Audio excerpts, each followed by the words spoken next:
So, hello, welcome everyone to today's webinar. We have a treat for you all. We have two presentations.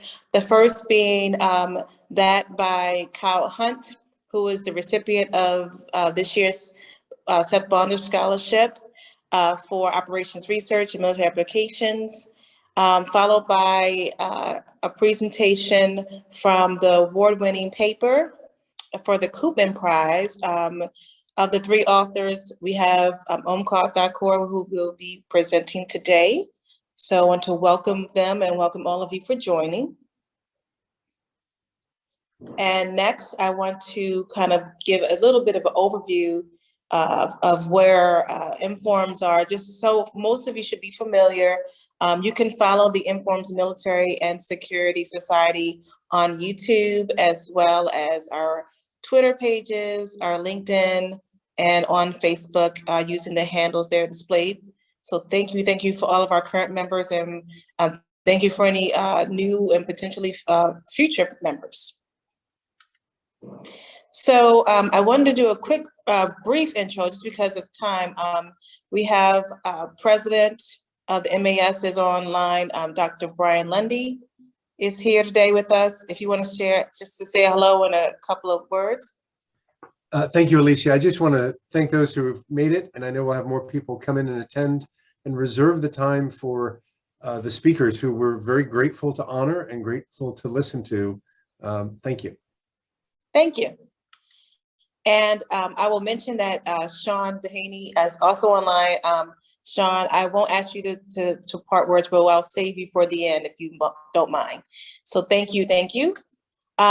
So really quickly, I just wanted to share, for most of you, you should be following us on Connect. We have a discussion board where you can post messages and hopefully following along. A lot of the interesting postings our members have been there, but I want you to make you aware that, it's there for us to try to foster a discussion, development, and dissemination of knowledge on research and other opportunities within military and security operations. We definitely welcome everyone to follow us and look for any major upcoming events and forums.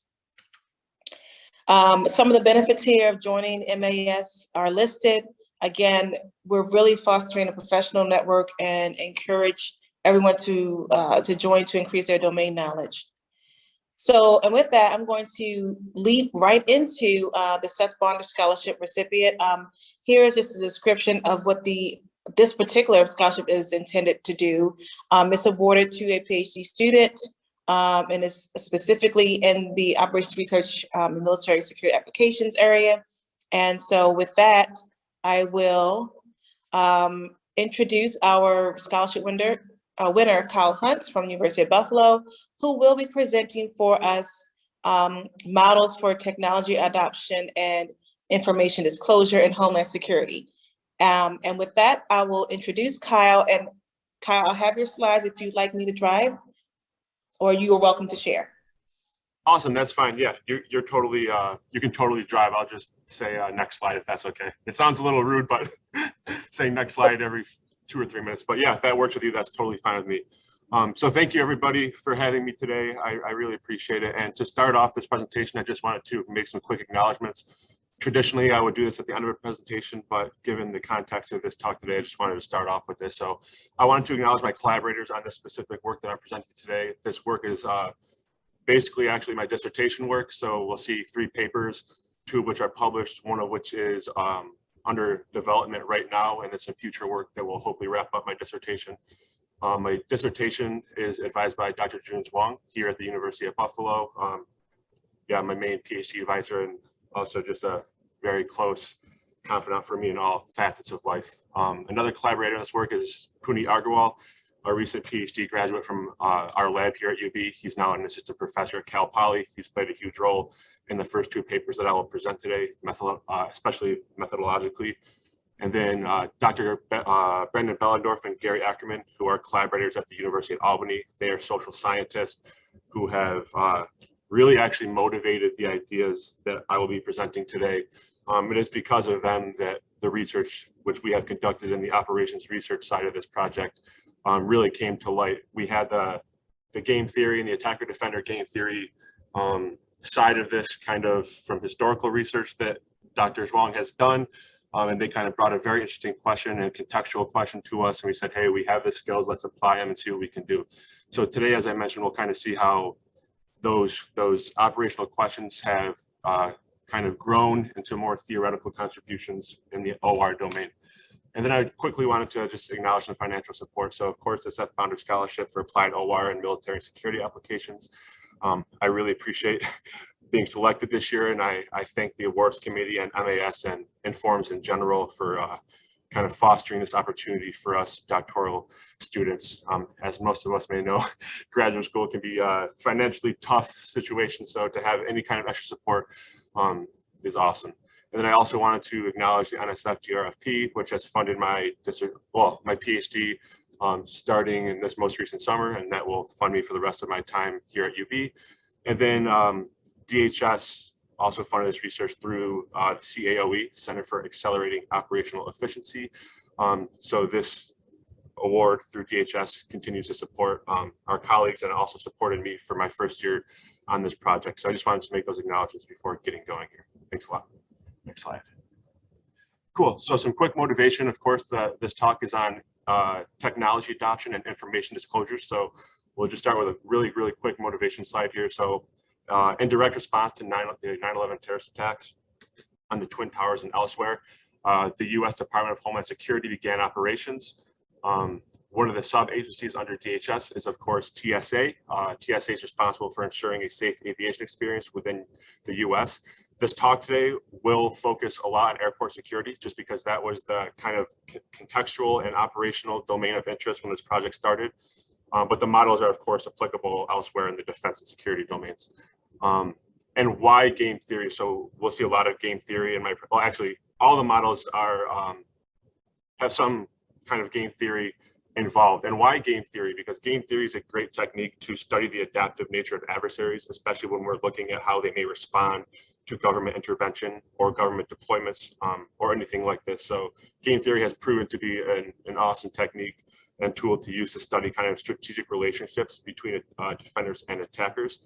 And since in this context, we do have adaptive adversaries who continue to try to circumvent new technologies, new defense measures, game theory has proven to be a really nice tool for us. Next slide. Awesome. So just one quick example to get going. So where do we see technology adoption and information disclosure in practice?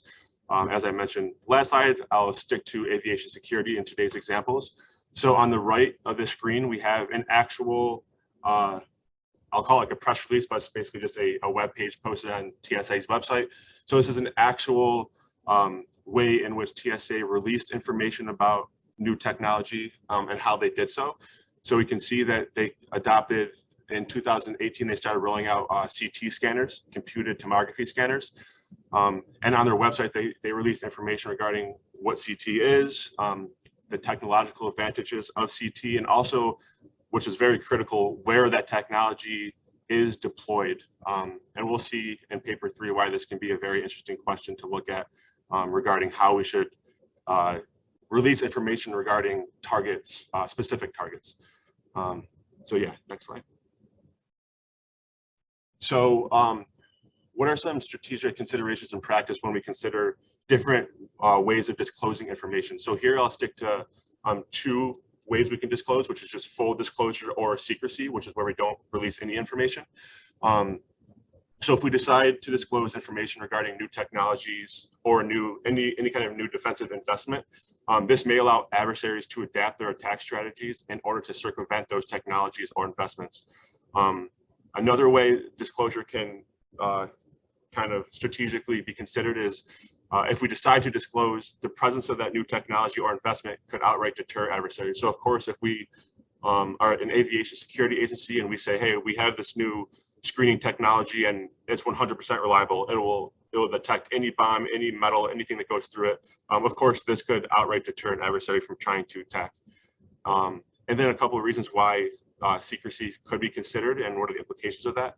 So if we maintain secrecy, So if we basically adopt some new technology and deploy that amongst targets and we don't announce that, adversaries may not have the proper information to plan a successful attack. And that's the key here, a successful attack. They may still plan an attack and try to execute an attack, but if they are unaware of new counterterrorism measures or any kind of, like I said, defensive investment, their attack may not be successful.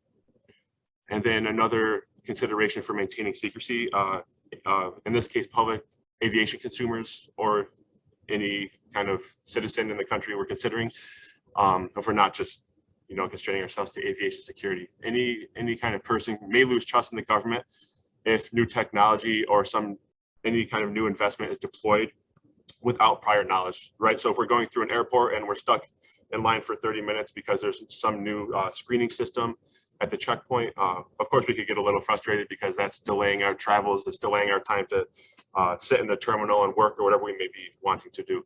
So those are just a couple of considerations that I wanted to point out before starting with the modeling.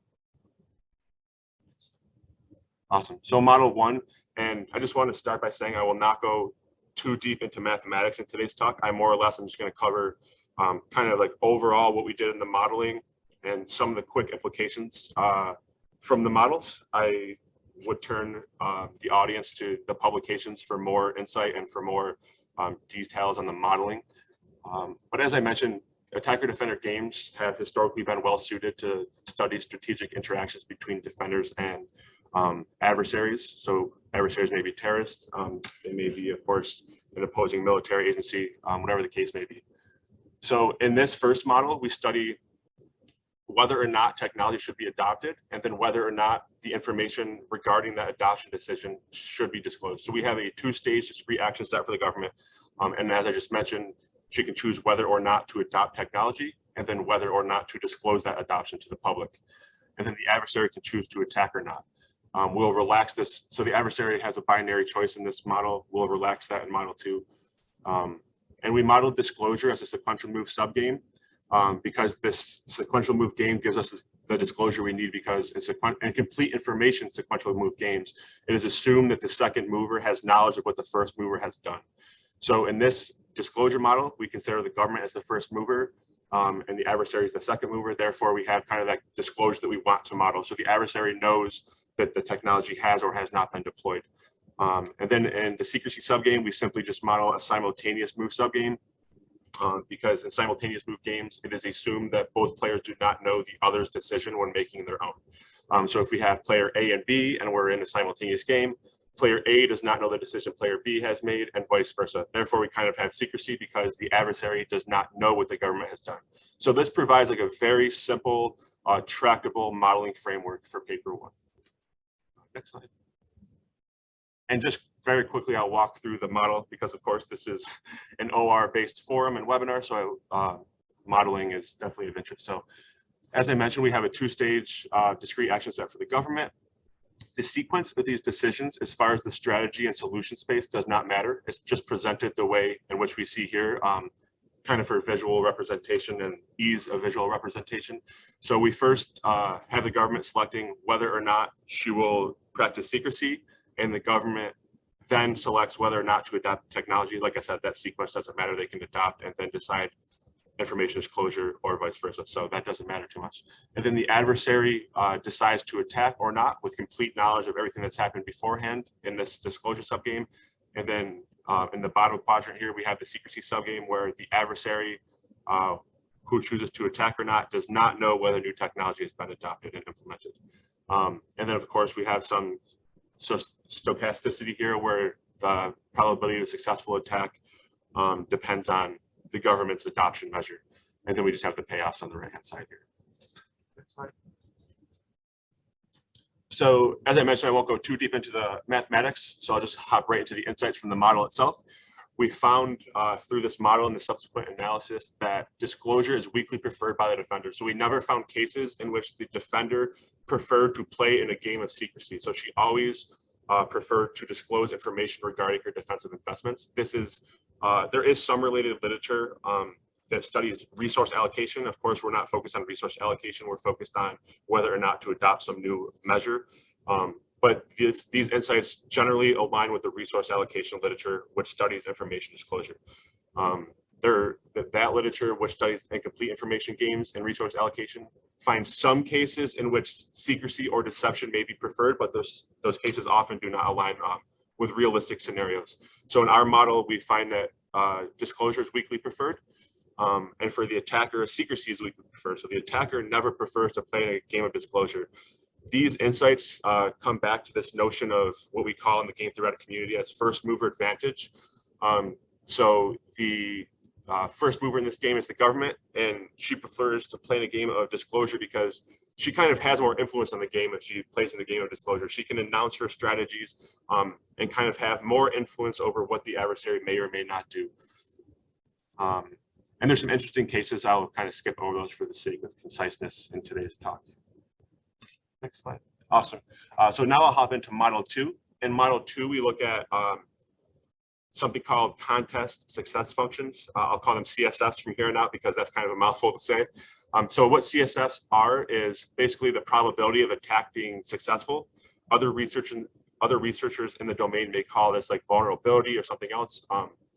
We call them CSFs, which is common with the attacker defender literature. So in this paper, we propose a new CSF. We study continuous attack efforts. Like I said, this is extending paper 1 where we studied only a binary choice. So here we let the attacker select exactly how much effort he wants to devote towards an attack.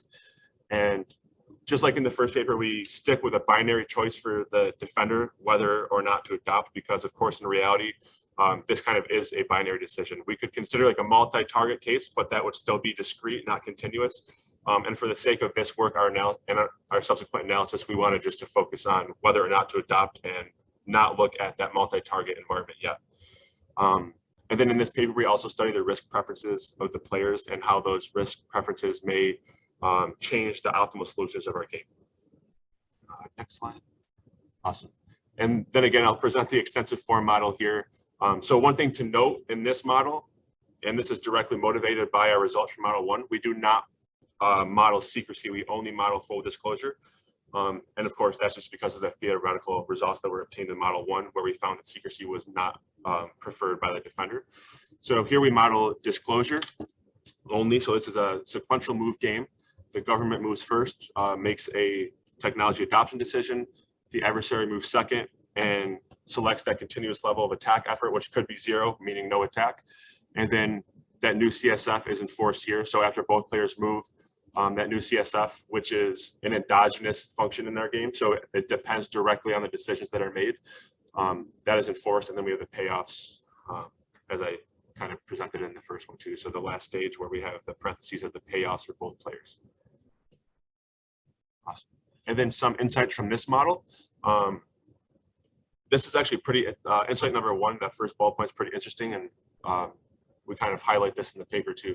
So the defender is able to deter the adversary by investing in technology that is highly effective. So since first of all, it's worthy to note that that CSF that we developed and proposed for this model contains a parameter which is basically the effectiveness of the new technology. So we included a parameter that we can study how effective certain technology is. And we found that when the technology is highly effective, the adversary will be deterred. And this gives some really nice insight into information disclosure, because that's how this game was modeled, was sequential. Therefore, we have information disclosure. So if we disclose information as a defense or security agency and say, hey, we have some new technology, and by the way, this technology is also very effective, whether that's qualitative or quantitative information, we did not study that here. As I mentioned, we had a parameter for effectiveness of the technology, and we identified that when that parameter takes high values, the adversary is often deterred. So that was one nice insight from this model. Some other ones as far as risk preferences go. When the defender is very risk averse or very risk seeking, she does not adopt new technology, and in all other cases, she does adopt. This is actually in alignment with a lot of literature outside of the security and defense domain, like economics, finance. A lot of those other disciplines study risk preferences of consumers. And this is pretty in line with that literature. So when a consumer or any kind of agent is very risk averse, they tend not to take some specific action. So in this model, we find the same thing. And we also find that when the defender is very risk seeking, she also does not adopt. And the last bullet point here just mentions that when the adversary is very risk seeking in our game, he generally devotes more effort to an attack. And of course, this gives insight into ideologies of adversaries, especially terrorists. Of course, a lot of terrorists, especially like suicide bombers and these kind of players in our environment, they're obviously very risk-seeking. So here we can see that when the players are risk-seeking, they devote more effort to an attack, which does align with logic and also reality. So that's another nice result from the second model. Next slide.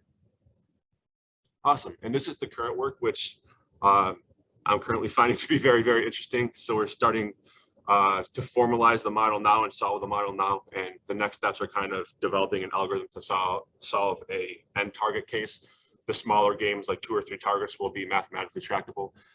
So the research question here, if a defender has deployed or is planning to deploy new security technology among multiple targets, how should the related information be strategically released? So here we're looking at specific target level information release as opposed to like a blanket policy, like we studied in model 1 and model 2. And also what's worthy to note here before I get going is that the technology adoption decision is not endogenous to the game. So we are treating the deployment vector, which is just basically saying, hey, here are all the airports if we're considering aviation security.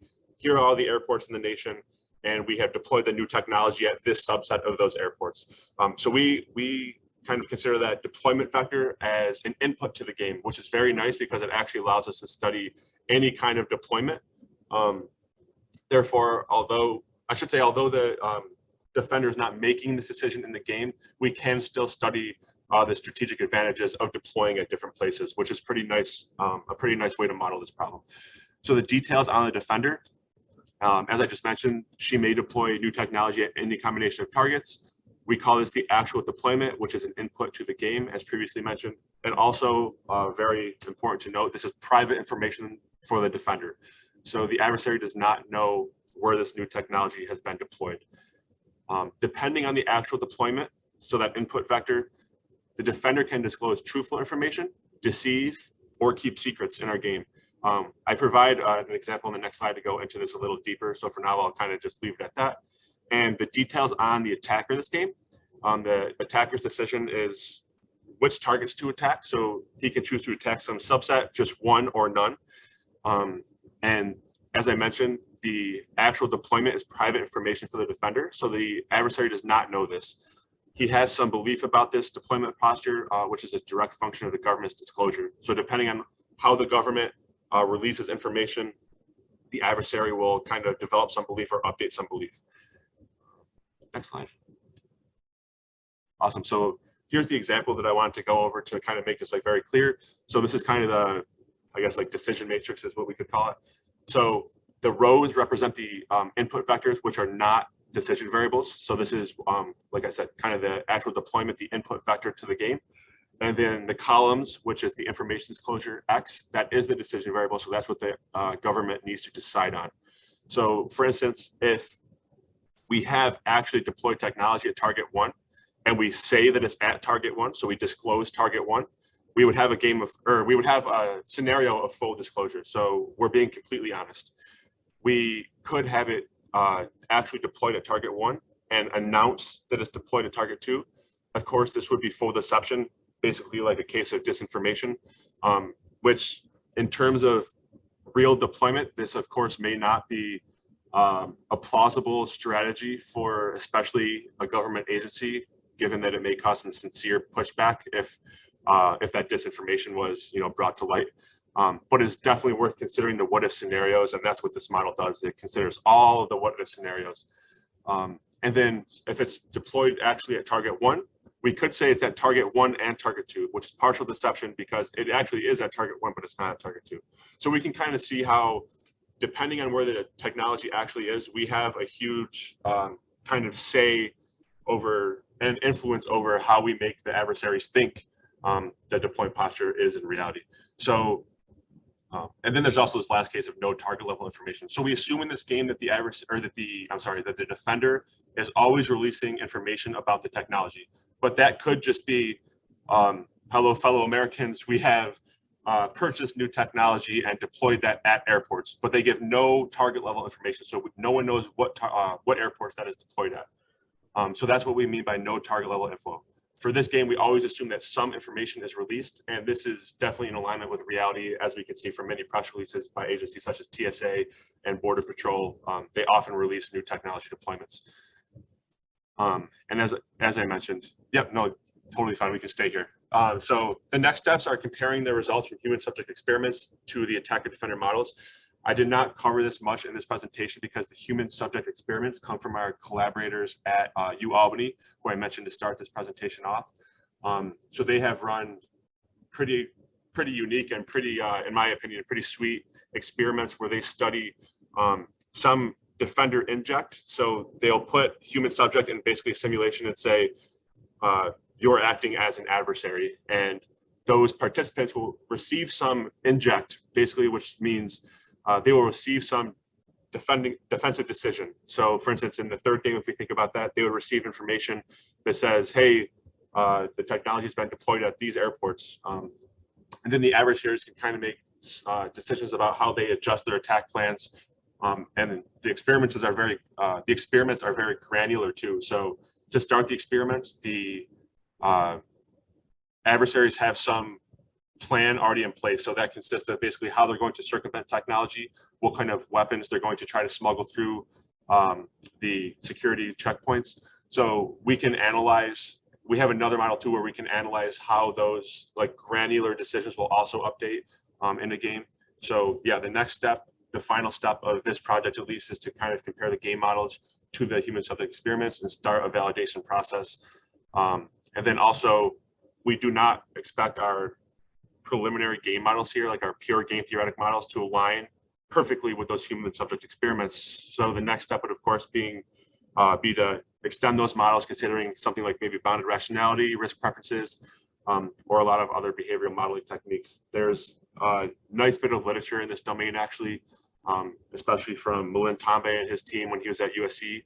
He's now at Harvard, but they studied security games in which the security agency needed to develop patrol routes, and then they ran human subject experiments to validate those models. So there's also a very nice foundation in the literature regarding how to kind of conduct these comparative analyses, and also how to update models to improve them in terms of aligning with reality. So those are the next steps for this project, and I believe that is my last slide.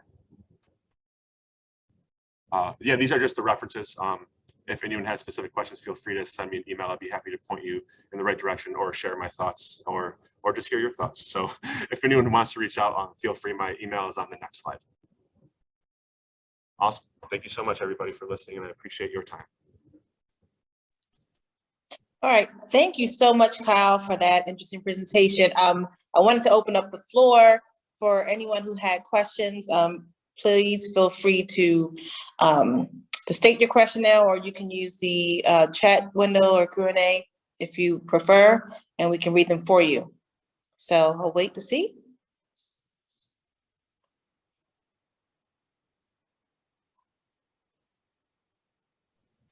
I see one hand up, Dr. Paul Gothos. I hope I pronounced your name correctly.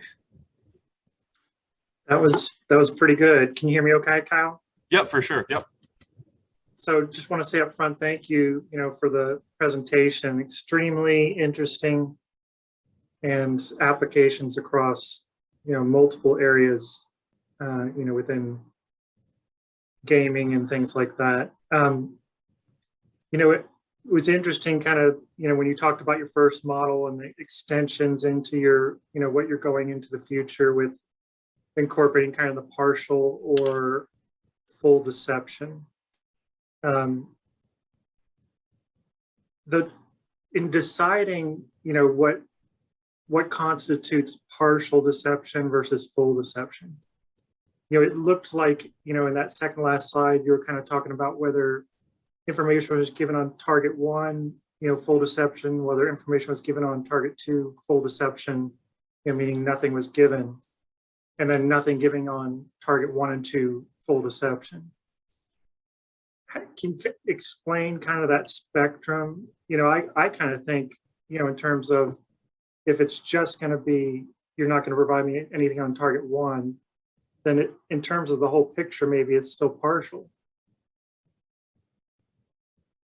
Yeah, that's a great point. So as far as the matrix and like using the terms like I'm just pulling the slides up on my right here, my personal machine. So yeah, so as far as using the terms like full and partial, it was basically just so we could distinguish between which targets were actually disclosed. So for instance, if we actually deployed at target 1, but we say it's at target 2, and we don't say anything else about any other targets, just target 2, we consider that full deception just because it's kind of a funny way to describe it, but basically that's just like a pure lie. So it's actually at target 1 and we're not saying anything about target 1, only target 2.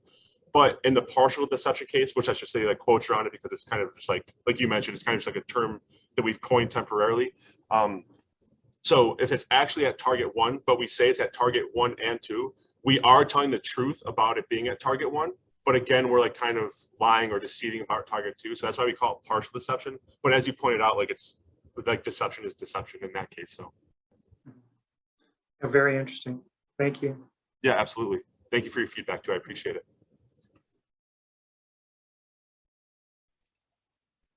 Okay, do we have any other questions for Kyle?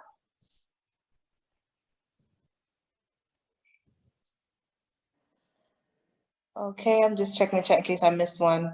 Okay, so yeah, so thank you again, Kyle, for the presentation. I myself is a fan of that. I actually did some earlier work some years ago with looking at adversary preferences and being focused on risk aversion versus risk preference and risk seeking. So it was interesting to kind of see this take on it, because I think at that point in time we were focused not necessarily in this application, but some other DoD network attack kind of presentation. So it was awesome to kind of see this, the modeling insights you guys gave. So awesome. So with that, I will get into introductions of our next presenter. I know that we have Omkar Thakoor, who's going to do a presentation on, we have you, let me make sure I switch over to Omkar. And I'm going to start so that you can. I'm going to, sorry. Okay. Should I go ahead? Yes, please. Go ahead and share your presentation. Okay.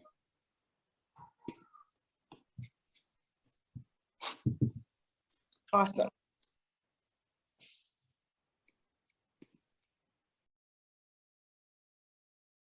All right. Good morning, everyone. I will go ahead and start my presentation on the paper, which was Multi-Agent UAV Routing, a game theory and analysis with tight price of anarchy bounds. This is joint work with my master's thesis advisors, Professor Jugal Garg and Professor Rakesh Naki. Okay, so let's get right into it. So the scenario that we consider here is the one which deals with missions of intelligence, surveillance, and reconnaissance. So in these missions, we have a fleet of unmanned aerial vehicles, and they are essentially doing surveillance in an environment which is basically some area of interest in a geographical region, which may or may not have certain prior intelligence available. And there are certain point targets where there's information to be captured using these UAVs. And these point targets have several constraints of how they're connected or how you can navigate between these point targets. And the objective here is naturally to maximize as much information that can be collected from these point targets. So generally in these kinds of problems, there are two approaches that are common. One is centralized versus the other, which is autonomous. So a centralized planning approach can only work when there's reliable communication available between a central planner and several UAVs. But in the absence of such communication, autonomy becomes very crucial. However, when we introduce autonomy, one key issue that we should be careful about is how much loss there is in the total output as a result of lack of central planning. So having an autonomous solution naturally leads to having these potential problems that we need to be careful about. So with that in mind, from the point of view of a fleet commander, we want to address this problem, and we want to ask, can we provide an autonomous solution for our planning while minimizing the reduction in the output? So to do this, we use a game theoretic framework. Kyle already showed us an example of how game theory can be very useful in several domains. This is another such domain where we treat UAVs as agents, and we say that these agents are intelligent, so they can capture certain information and analyze it when it comes to the environment and other agents in the environment. And they're self-interested, so they want to maximize the payoffs that they get when deploying their strategies. Okay, so for this UAV game model, basically we model the surveillance area as a directed graph. So imagine that this is a region that is where the surveillance is to be conducted, which comprises of certain smaller subregions. So we can denote it as a directed graph where each node represents a subregion, and it will have certain information value that is to be captured. And the directed edges in the graph denote how we can navigate between these nodes. So the first point was the surveillance area being modeled as a directed graph. And then once we model this as a directed graph, each of the node we say has a certain numerical value associated, V of C, which denotes how much information can be captured. And then each UAV is characterized by a parameter rho, which denotes its sensor effectiveness. This parameter rho is between 0 and 1. And the way this works is if this UAV visits a cell which has a value V of C, then it captures a fraction rho of this information. So in effect, it captures rho times V of C of the information. Then we model the time, the total time for which the surveillance happens as a set of discrete time steps, L of them. And given that basically the strategies of all the players or all the agents in this environment is nothing but walks of length L in the directed graph. Okay, so once we have this model, how is information captured or shared between players? So let's say, as an example, two UAVs with sensor effectiveness of 80% and 60%. Let's say they sequentially visit a certain cell which has a value of 100 initially. So when the first UAV visits, that UAV will get 80 out of the 100, and 20 is left behind. And then when UAV 2 visits, out of the remaining 20, it will get 12 because the sensor effectiveness is 60% for this UAV, and 8 is left behind. So in general, with a cell value of VC, a UAV with sensor effectiveness rho 1 will capture rho 1 times VC and leaves behind 1 minus rho 1 times VC. And out of that, UAV rho 2 then captures rho 2 times this 1 minus rho 1 times VC, which is left behind, and it further leaves behind 1 minus rho 2 times 1 minus rho 1 times VC. So an important thing to denote here is that the information that is left behind after the two UAVs visit is independent of the order in which they visit. So even if UAV 2 had visited first, even though their individual payoffs would have been different, in the end, the total information that is captured and similarly left behind is independent of the order of the visit. So using that, we define how the information is shared when they visited simultaneously. So of course, we saw that if the UAV had an effectiveness of rho I, then 1 minus rho I is how much is left behind. And so when looking at how to share these payoffs when the UAVs visit simultaneously, we look at two things. One is the net value that is gained by a set of UAVs, let's say Q. And the other thing is how they distribute it. So the net value that is gained by these UAVs is similar to the example that we saw. So each UAV leaves behind a 1 minus rho I fraction. And so when we take the product over all of the UAVs, this is the net fraction that is left behind. So 1 minus that is the net fraction that is captured by all of these UAVs altogether.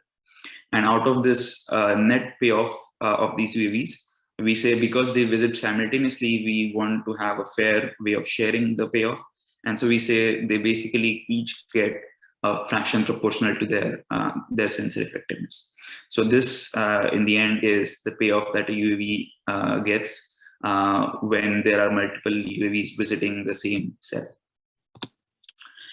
So we can observe and also show it mathematically that the payoff that a certain UAV gets is smaller when there is congestion due to other UAVs visiting, as opposed to when it's the only UAV visiting the cell. Okay. Then we consider this interesting facet of information fusion. So in general, when multiple agents visit the same cell, there is potentially some room for combining information to magnify its value. So for instance, there could be multiple modalities that are being captured by several UAVs, and so merging them can give you a higher quality of information, or having multiple UAVs visit the same cell gives you a higher resolution or confidence on the information that is captured. So to incorporate this information fusion, we say that if K players visit a cell simultaneously, then their payoffs are magnified gamma K times. And this parameter gamma K is naturally more than 1. And of course, more the players that visit, there's more the room for information fusion, so they're also increasing.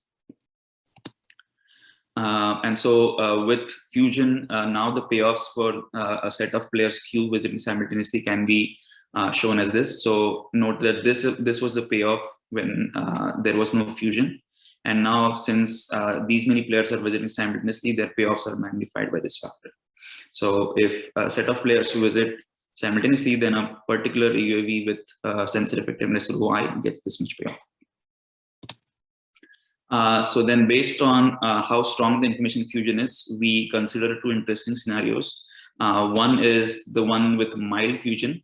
So note that as we saw previously, in general, congestion will lead to payoffs getting diminished for a particular UAV, but at the same time, due to information fusion, payoffs get magnified. So there are these two offsetting effects. And so the case of mild fusion is one where fusion does not outweigh the congestion effect. So the payoffs will be diminishing always when there's congestion. And the second case is that of strong fusion, where fusion actually does outweigh congestion. So it's always in the interest of the UAVs to maximize their payoffs, to have more UAVs visiting the same cell simultaneously. Okay, so having defined this game, what are the different game outcomes of interest and how do we measure their efficiency? So typically a well-known concept for a game of this kind is that of Nash equilibrium, where we say an outcome is a Nash equilibrium if all of the agents are best responding to each other. So what this means is if the strategy chosen by a certain player in response to all of the strategies of the other players is the best he can do, then that agent will stick to that strategy and not deviate to a different strategy. So if this is true for all of the players, then this is an equilibrium where none of the players want to deviate to a different strategy.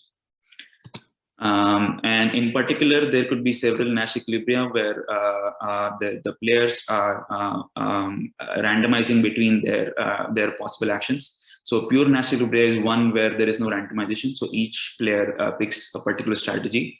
And of course, these kinds of outcomes, the pure Nash equilibria, are important because they are easier to implement with there being no randomization.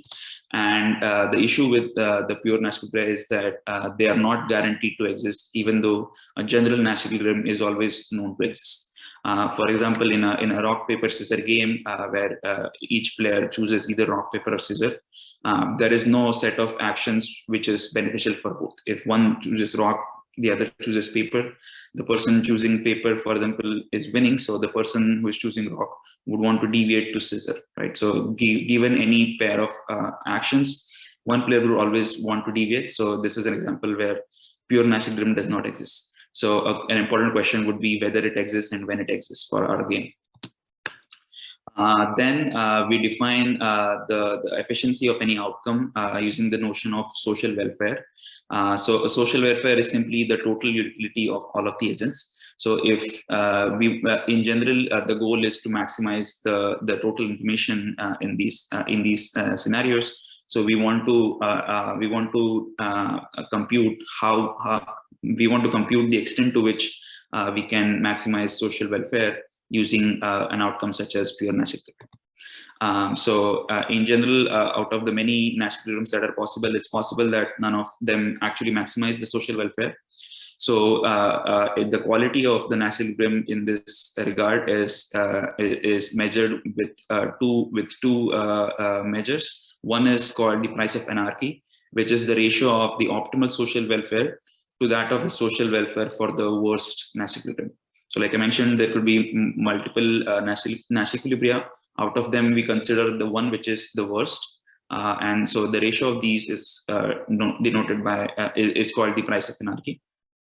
And the other measure along similar lines is called the price of stability, which is the ratio of the optimal social welfare to the social welfare of the best natural equilibrium. And we note that the price of anarchy and the price of stability are measures that are always more than one in this setting, because the optimal social welfare, because the players are trying to maximize their payoffs. So the optimal social welfare is the maximum that can be achieved. And the social welfare for any of the natural equilibria, whether it's the worst or the best, is guaranteed to be lower than the one which is maximum. So the ratio is always more than one. Okay, so the questions that we want to address, having defined these concepts, is first, whether there exists a pure natural equilibrium in our UAV game, and whether it can be computed efficiently. Then, can we have guaranteed bounds on the price of anarchy and price of stability? And if yes, how bad they are? And finally, how any of these properties depends on the number of players or the fusion strength and other game parameters. Previously, one of the models that is fairly close to ours for these kinds of games, for these kinds of problems, and which is game theoretic, is this paper by Sujit and Gose from 2004. But related to this model, our model is deals with a much more general environment of directed graphs. It also makes the model rich by incorporating aspects such as information fusion, and we provide several theoretical guarantees that are not previously provided by any of these works. Okay, so here is a summary of our theoretical contributions. I will go over the insights from these contributions one by one. So first, we consider a slightly simpler version of that of single-step UAV game. So instead of taking multiple steps in the directed graph, we are only focusing on the case where you only have to take one step. So it basically deals with the case of focusing on your very next action. And so the reason why these class of games is important is because the results that we establish for these games can be extended to a much broader class of games that is well studied and applies to lots of different domains. Is that of arbitrary congestion type games. So this is a class of games where you have a set of resources, and the agents can choose subsets of resources as their actions, which may or may not be overlapping. And the payoff that a player gets from choosing a resource depends on the inherent value of the resource and how much congestion the resource has. So if multiple players choose the same resource, the payoff will have to be shared. And the payoffs for a certain player across all of the resources he chooses get aggregated to get its final payoff. So naturally, we see that these kinds of games is exactly the class of games where our UAV game belongs to. But in particular, we look at two specific subclasses. One is the singleton games, where each player can only choose one resource and not multiple resources. And the other one is what we define as the well-behaved congestion type games. So the class of well-behaved games basically has two notions. One is one is a very important a very intuitive property, which is if the resource value is higher, then the payoff is higher. So naturally, this would be the case in most of the practical domains. And the other one is that if the congestion increases, then the payoffs either always increase or they always decrease. So there is monotonicity associated with congestion. And again, like depending on the nature of the domain problem, this is also another intuitive property. So as long as these two properties hold, we say that the congestion type game is well behaved. And with these preliminaries, we basically show that our single step UAV game is indeed a singleton well behaved congestion type game, as long as the fusion is either mild or strong. So basically, with this categorization, we show that a pure Nash equilibrium always exists for well-behaved singleton congestion type games. So note that this result is more general. It's not just for our UAV game, but it can be applied to other congestion type games which are well-behaved and singleton. Then we also show that even though in general computing a pure Nash equilibrium is a hard problem, for our UAV game, if the information fusion is strong, the pure Nash equilibrium can be computed very efficiently. In fact, it can be computed in order of number of cells times the number of players. And finally, we show that the price of anarchy and price of stability for a special case of homogeneous fleets, which is where each UAV is identical in terms of its sensor effectiveness. In this case, the POA and the POS are bounded by 2 - 1 over P. So when where P is the number of players, so if P is 2, the price of anarchy and price of stability is at most 3 over 2. So basically, relative to the maximum, the output of a pure Nash equilibrium is guaranteed to be at least 2/3. So at most 3 over 2 times as bad. Okay, so then for the more general class of multi-step UAV games, we show that these are a lot more complex, and we show that carefully constructed examples where pure Nash equilibrium may not exist, which highlight the intricacy of these multi-step games. And then we consider the temporal aspect for these multi-step games to define payoffs. So one where we do have the temporal aspect, where capturing an information essentially gives you a payoff right away. And so the earlier you capture the information, the better it is for you, because if you visit a certain cell later and if already some information has been captured by other players, then there is very little left for the agent arriving there later. And the other case is one where there is no temporal aspect, so the order of visit does not matter. In the end, whatever, regardless of the order in which the UAV is visited, they would receive a payoff for their visit to that set. Then we show that in each of these cases, the price of anarchy and price of stability is at most 2. Note that this is independent of the number of players, which is a very key property. So no matter how many players we have in the game, the price of anarchy or the price of stability does not scale with the number of players, and it's always bounded by a constant 2. Okay. So having had these theoretical contributions, which is the majority of the technical contribution of our paper, we also show some important numerical results, because the computing maximum social welfare is an NP hard problem, which is something we show in the paper as well. And so in general, we cannot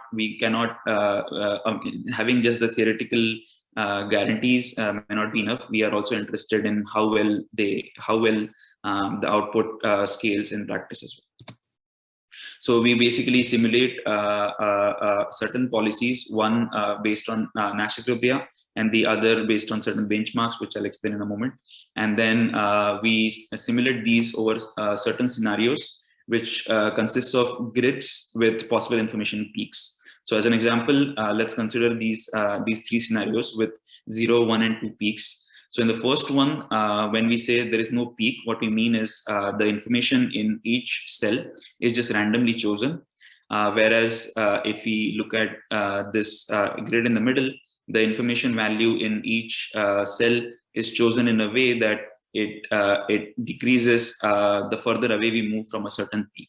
So it's highest at a certain cell, and as we move away from the cell, it decreases. So this cell serves as an information peak in this grid. And similarly, this is another scenario where we have 2 different peaks. So the information is very high in these 2 cells, and the more you move away from these cells, the information value decreases. So having these scenarios is interesting because when you have one or two peaks, those basically serve as conflicts of interest for different UAVs, because they would all want to visit closer to this peak to capture more information, which leads to more congestion and basically defeats the purpose. So it creates an interesting dynamics. So for these scenarios, we basically simulate such grids and empirically capture the values of interest. So first we look at the computation runtime. The routing policies we consider are as follows. The first is based on our Nash equilibrium. The second is a greedy policy where each UAV just simply moves to a cell which has the maximum information available next to it. And the other one is a policy which tries to maximize the social welfare or the total utility of all of the agents. So while a policy which actually tries to optimize the social welfare is desired, we can see that when we keep the number of players, when we keep the number of time steps constant and increase the players, or similarly when we keep the number of players constant and increase the number of time steps, in each of these cases, the policy that tries to maximize social welfare scales very badly. So it goes from within a second to as many as like 100 seconds. And this is expected because maximizing social welfare is actually a hard problem.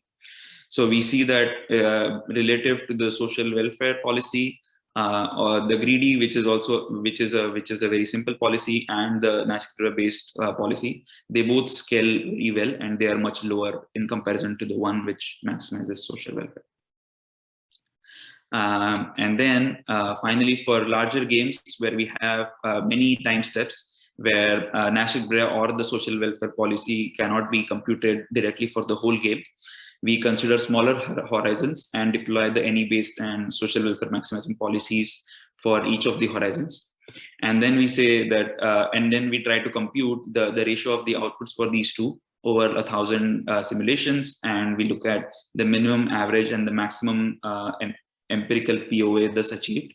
And we see that there are several instances where the POA is 1, which means the NE based policy does as well as the social welfare maximizing policy. And even though there are certain games where it does up to 1.4 times or 1.6 times as bad as relative to the social welfare maximizing policy, which is still lower than our theoretical bound of 2. The key to note is that on an average, the national based policy is actually very close to the social welfare maximizing policy, and as you can see in a lot of these examples, it's only like 5% or 7% of the social welfare maximizing policy.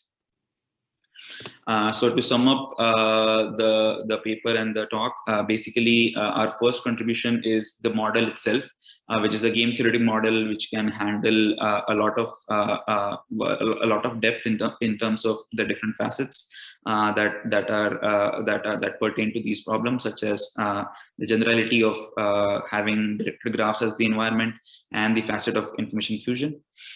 We show several theoretical results, including existence of pure Nash equilibrium for single step games and a tight bound of 2 on the price of stability and the price of penalty for the general multi-step games. And finally, we also show numerical results which show that our proposed policy based on pure Nash equilibrium is very fast and it scales well. And at the same time, the output is actually very close to the optimal social welfare on average. With that, I will conclude my talk and take any questions we have.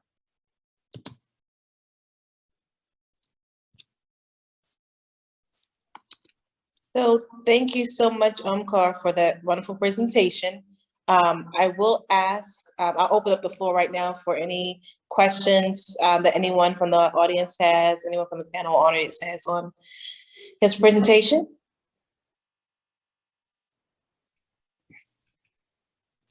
I didn't have a question. I just want to say thank you. It's outstanding presentation and compelling research. Thank you so much.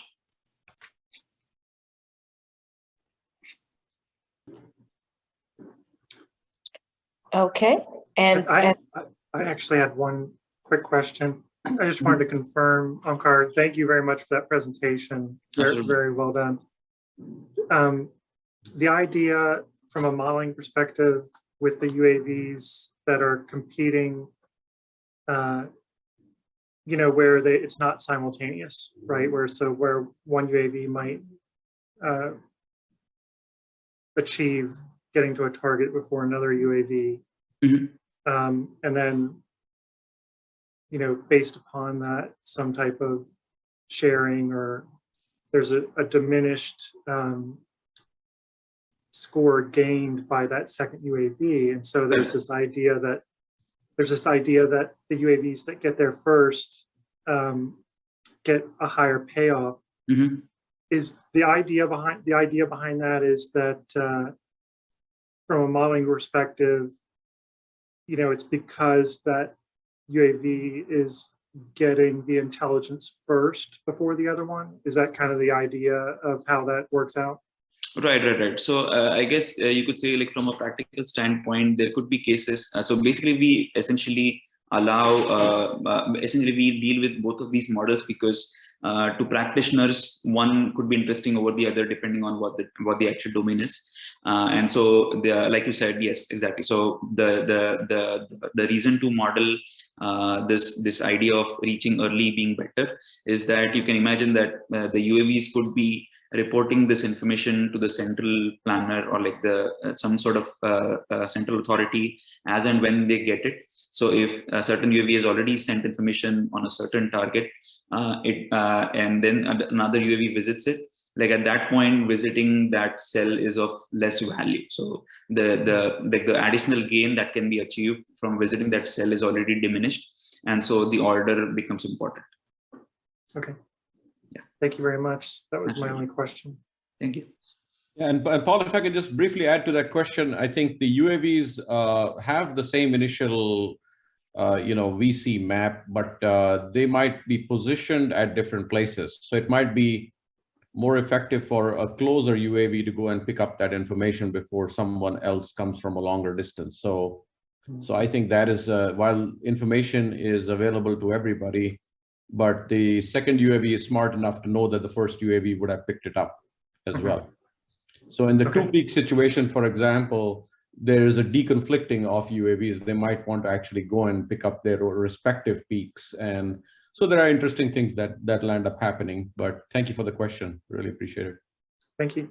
And we have a second paper that has been accepted but hasn't come in print, which studies these various policies about UAVs sort of going in sequence and declaring their path. So we call them path reserved policies.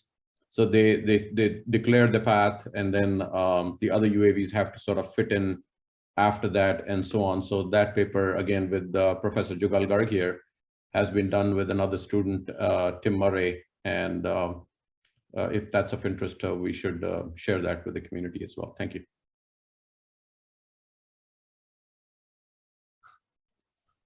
So yes, thank you, Rakesh, for sharing that, and thank you, Omkar, for the presentation. And also Dr.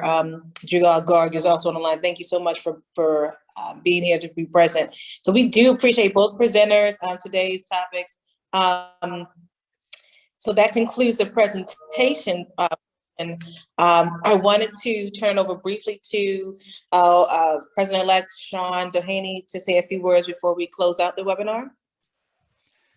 Thank you very much, Alicia, and I will be brief. I know we're over time. I just wanted to say congratulations again to our Bonder Scholarship winner and our Koopman Prize winners. Thank you for sharing your work with us in these extended presentations and agreeing to let us post these on our YouTube page to share this with the broader community. This is incredibly impactful work, and thank you for your continued contributions to the military and security analytics communities. It's extremely valuable. For the sake of time and knowing that this will be on our YouTube page, I just encourage everybody, Google Informs Mass Awards, and you can learn more about the Seth Bonder Scholarship, the Koopman Prize, the Steinhardt Award, all of the awards and prizes that Mass sponsors and offers. And for this upcoming year, those deadlines for those nominations will be 1 July. So plenty of time as we go into the new year to get those nomination packages ready to go going into the new year. We have an incredible lineup looking into 2022 from the Informs Business Analytics Conference to the Informs International Conference in June in Vancouver, Canada, to the Informs Conference on Security in Alexandria, Virginia in August, and of course the Informs annual meeting in Indianapolis, Indiana in October, where we'll have our military and security cluster as well. If you have questions about any of that, please feel free to reach out to us. Our contact information is on the slide here. Thank you for joining us today. Thank you for continuing to contribute to the military and security analytic communities. We look forward to working with you and doing what we can to support you. Thank you, Alicia, for putting on this outstanding webinar. And thank you again, and congratulations again to all of our presenters. Bye, everyone. Right. Thank you, Sean. Thank you, Alicia. Bye, everybody.